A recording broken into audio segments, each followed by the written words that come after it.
March. How are you? I'm good. I'm so glad to be back, kind of. Kind of. You visited LeBron's throne. You're in the yeah. What's the latest? How's the bubble? There you are. You already know we had to get that in here. What is the latest in the bubble? How's everything going? It's going pretty well. You know, it's a really fun atmosphere, especially if you love basketball, because there's just basketball all day long. Like it's late into the night, early in the morning. It's like today I went to the Bucks Nets game just to go, just because I wanted to see it, and there were great seats for media at that arena, and so I just went, and it turned out to be a good game, and I was like, this is a random Tuesday afternoon, and there's an NBA game happening that turned out to be a really good game. So it's been a lot of fun to sort of see how this is playing out. Tanya, when you go to these games, can you tell decisively who is the home team and the visiting team? I mean, is it pretty much an obvious feel, even though you don't have 20,000 fans there? Has the NBA done a pretty good job of that? Well, what you see when you go in is the logos and the colors of the home team everywhere. So like there's no question in your mind whose home game it is. They have fans. They make it very clear. They have fans on the video boards. Those digital fans that are watching live. Which again, I was like, these are so many fans to be watching live just on a random Tuesday. But yeah, they do a pretty good job of trying to replicate as much as they can, because they can't really replicate it, but trying to replicate what their home court would look like at least. Obviously, we do know that everyone that is in the bubble, it's all about business first. But I got to ask, have you had a chance to do anything while you've been there, like fun, outside of just watching hoops?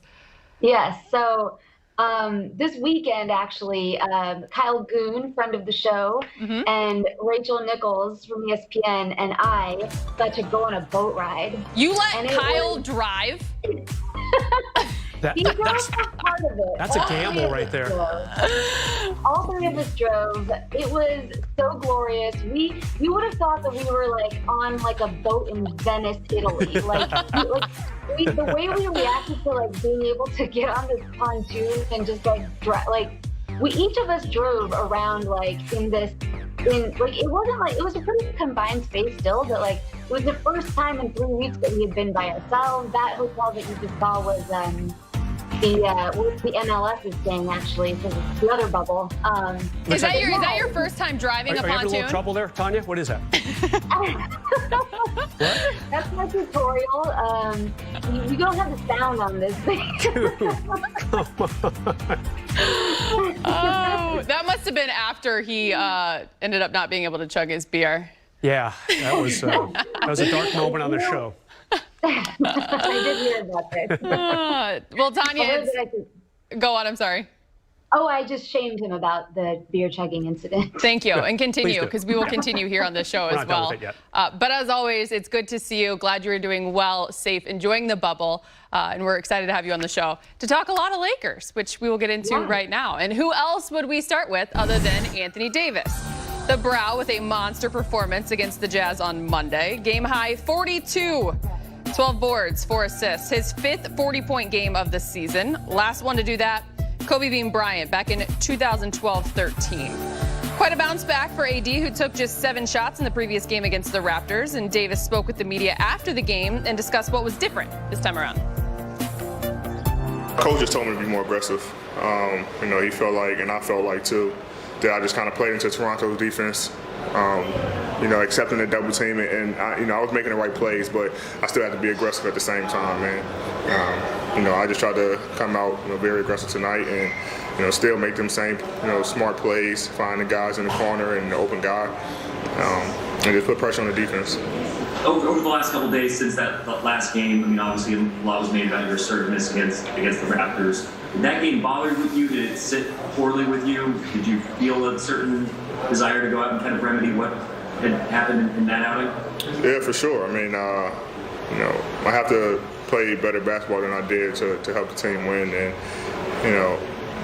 even though I was making the right plays, I still had to be aggressive. I didn't like the way, I performed. And, We didn't like the way we performed as a team. So it was a collective effort to come out and just be more aggressive. Shoot the ball. We shot poor last game, but we want to come out and just keep shooting. Knowing that we're going to find our rhythm. And I think everybody was more aggressive tonight. Hence why we got the win. We played a lot better. I understand and I know the talent level that he possesses out on the floor, both on the interior and out on the perimeter. He's one of those unicorn-type players that can do it all. He showed you, late in the game with that 4-point play, his ball handling ability and his three-point shooting ability off the dribble. There's not many guys in our league that can do that at that size. So, he's definitely a special guy. Yeah, last game, he was being unselfish, and we always want that from all of our guys. But there's a time, where you got to assert yourself, and he did it in the second half against Toronto. And for 48 minutes tonight, he was in attack mode, both in the catch and shoot game. He passed up one early, an early catch and shoot, and we kind of got on him at the timeout that we want to be aggressive in the catch and shoot game, especially when Rudy's on him, to make him close out. And he responded in a big-time way, had a great night. Now listen, there is something to be said about being unselfish, but when you are a unicorn, like LeBron said, you got to take advantage of the mismatches, be more aggressive. Tanya, how much do you think that this Lakers squad needs AD to play like this in the playoffs?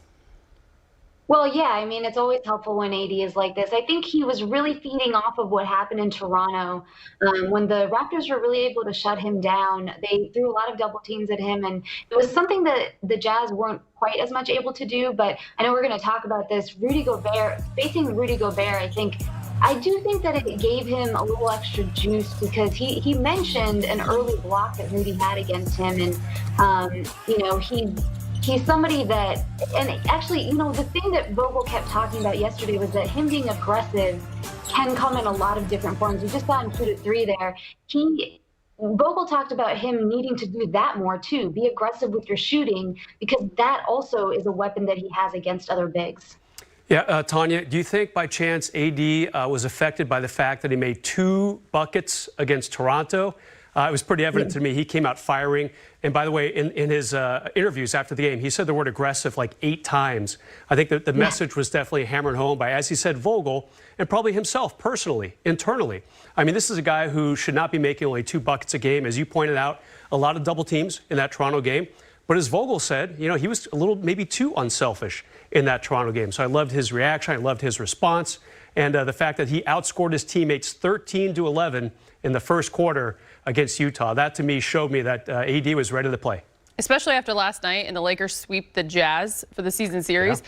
I don't think AD needs to send any more messages to the reigning back-to-back Defensive Player of the Year. I think he made it very clear who that is this season for sure.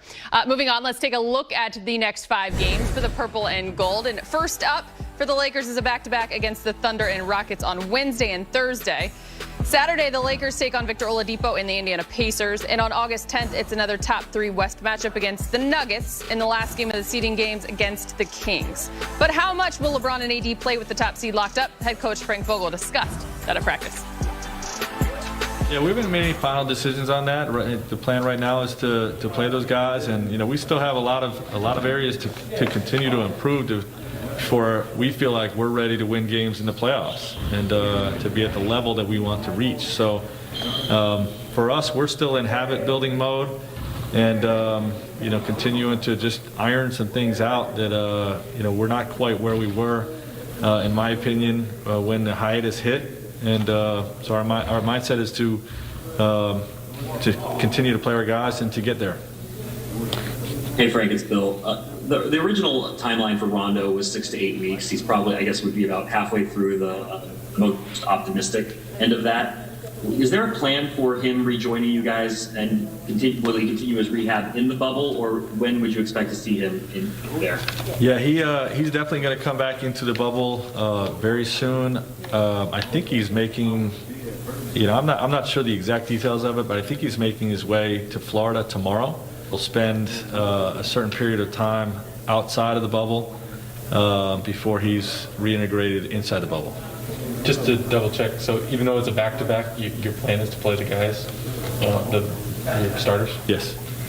Yeah, Coach, your starters are minus 21 in 34 minutes. What do you think's been the issue starting halves for that unit?